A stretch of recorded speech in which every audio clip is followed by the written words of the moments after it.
So guys, आज है कौन सा दिन?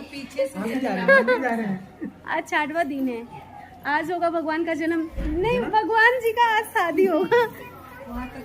So हम बन के जा रहे हैं Radha. Welcome back to my channel. This is Ragini. Hope you are doing well. So guys आज हम जा रहे हैं, आज है रुक्मणी एंड कृष्णा का शादी। तो चलिए हम आपको भी दिखाते हैं क्या क्या होता है। अच्छा आगे जा रहे थे ना हमारे से, इसीलिए।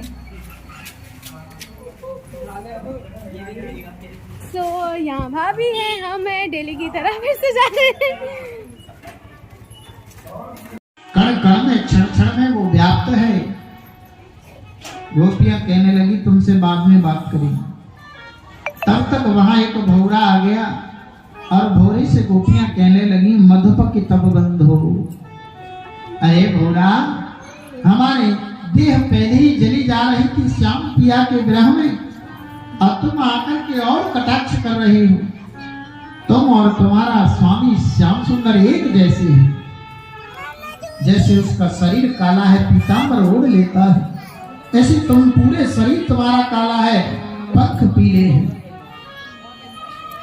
और जैसे तुम हो एक फूल का रस लेकर के दूसरे फूल पर जाकर के बैठ जाते हो, ऐसे वो श्याम सुंदर भी है। तुम्हारा स्वामी भी ऐसा ही मन का काला है।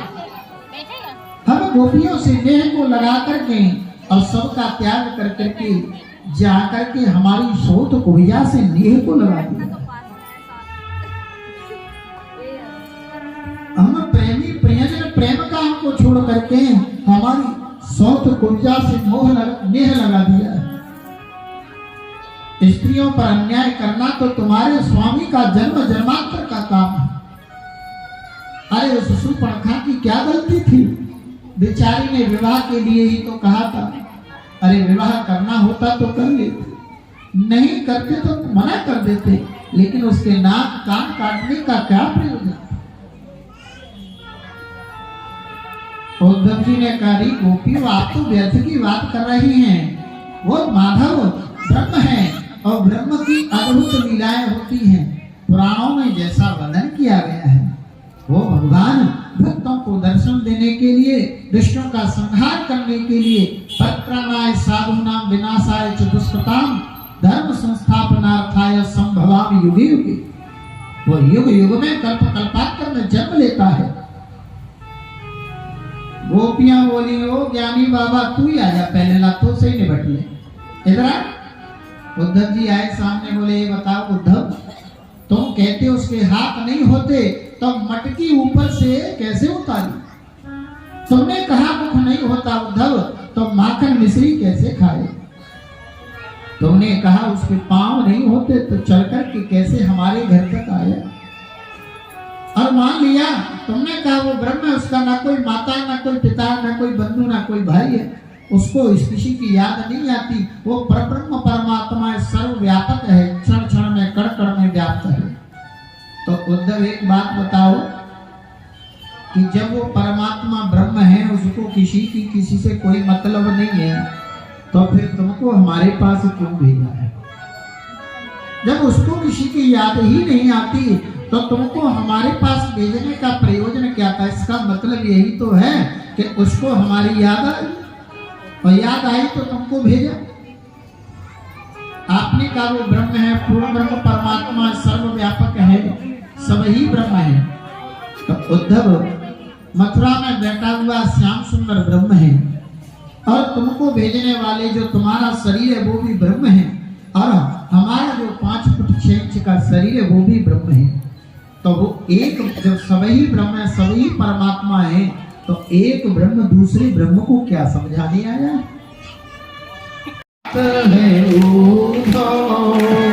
बंदगी तेरे बस की नहीं, ये तो प्रेम की बात है वो, ये तो प्रेम की बात है वो, बंदगी तेरे बस की नहीं है। चिता विसति चित्र पत्र में हे गोविंद, मैंने आपको देखा नहीं है, केवल कानों से सुनकर ही मैंने अपना जीवन आपको समर्पित कर दिया है। रूपम दशाम दशमता अखिलार्थ लाभम पढ़ करके तत्काल गए हैं। गौरी देवी के मंदिर में भगवान बैठ गए। रुक्मिणी मैया आई, थाल सजा करके लेकर के आई है गौरी पूजन के लिए। और देखिए बड़ी व्यवस्था बनाई गई है। 1000 सखियां रुक्मिणी को घेर के चल रही थी, 1000 सैनिक उन सखियों को घेर के चल रहे थे, 1000 हाथी वाले उन सैनिकों को घेर के चल रहे थे, 1000 घोड़े वाले हाथियों को घेर के ऐसे करके 10,000 सेना लगाई गई। एक रुक्मिणी की व्यवस्था में 10,000 सेना लगाई गई। और शिशुपाल बारात में लेके आया भगवान से द्वेष करने वालों को। जरासंध आया है, दुशासन दुर्योधन आया है, और शकुनी मामा आए हैं, काशी नरेश पौंड्रक दुविध, ऐसे ऐसे भगवान के द्वेषी लोग वहां बारात में सज धज के आए हैं। और माता रुक्मिणी मंदिर में पहुंची पूजा के लिए, अर्चन किया है। नमस्ते त्वाम्बिके भीक्षणम स्वसंतान युताम सेवाम भूया पतिर्मे भगवान कृष्ण तदनुमोदितम। हे देवी, हे भगवती, मुझ पर कृपा करना। भगवान नंद नंदन मुझे पुत्री रूप में वर्ण मिले, मेरा वर हो, ऐसी कृपा करना। भगवती ने पूजा की और पूजा की, मेरी बेटी का आपका रिश्ता स्थिर बना रहे। दही जैसे शीतल है, ऐसे ही मेरी बेटी और आपके रिश्ते में सदैव शांति और शीतलता बनी रहे। और जैसे इसमें शहद है, मिठास का प्रतीक, तो जैसे शहद मीठा है, ऐसे हमारी बेटी का आपका रिश्ता भी मीठा बना रहे। ऐसे उसके भाव होते हैं, विवाह में बहुत भाव होते हैं। आज वेद परंपरा के साथ में भीष्मक महाराज ने विवाह किया है। और माता रुक्मिणी क्या कर रही हैं? आओ मेरी सखियों, मुझे मेहंदी लगा दो। मेरी सखियों, मुझे मेहंदी लगा दो, मेरी सजा दो, मेहंदी लगा दो, मुझे ऐसी सजा दो, मुझे श्याम सुंदर की दुल्हन बना दो, मुझे श्याम सुंदर की दुल्हन बना दो, मुझे श्याम सुंदर की दुल्हन बना दो, मुझे श्याम सुंदर की दुल्हन बना दो।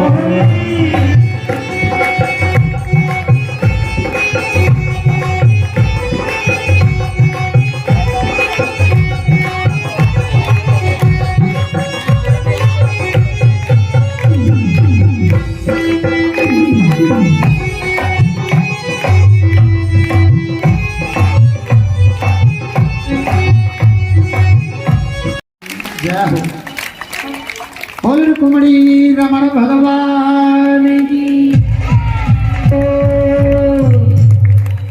और आइए सभी माता बहनों से कहना है कि व्यवस्था को भंग ना करें, कोई भी खड़ा नहीं होगा। पहले एक साइड से पहली जो माता है, ये लाइन जो लगी हुई है, 2 लाइन बीच में जो पगडंडी छूटी हुई है, इसमें से पहली माता है इधर साइड की जो ज्यादा बैठी हुई है, वो रुक्मिणी जी का कन्यादान करेंगी। और कन्यादान के बाद में फिर इधर दूसरी साइड में जो माता बैठी है, क्योंकि बहुत ज्यादा ऐसा होता है कि पीछे वाली माताओं का नंबर नहीं आता है, वो बेचारी ऐसे ही रह जाती है, इसलिए कोई भी खड़ा नहीं। कथा का 7वां दिवस है, कल कथा विराम दिवस की तरफ चली जाएगी, यानी कथा समापन की तरफ चली जाएगी। कल बाके हाय हाय बाके, होय बाके हाय हाय बाके, हरि तेरी आरती गाऊं, हे गिरधर तेरी आरती गाऊं, बाके हरि तेरी आरती गाऊं, हे गिरधर तेरी आरती गाऊं, श्याम सुंदर तेरी आरती गाऊं, आरती गाऊं प्यारे आपको मनाऊं, श्याम सुंदर तेरी आरती गाऊं, आरती गाऊं प्यारे आपको मनाऊं, छेड़ के हरि तेरी आरती गाऊं, आरती गाऊं प्यारे आपको मनाऊं।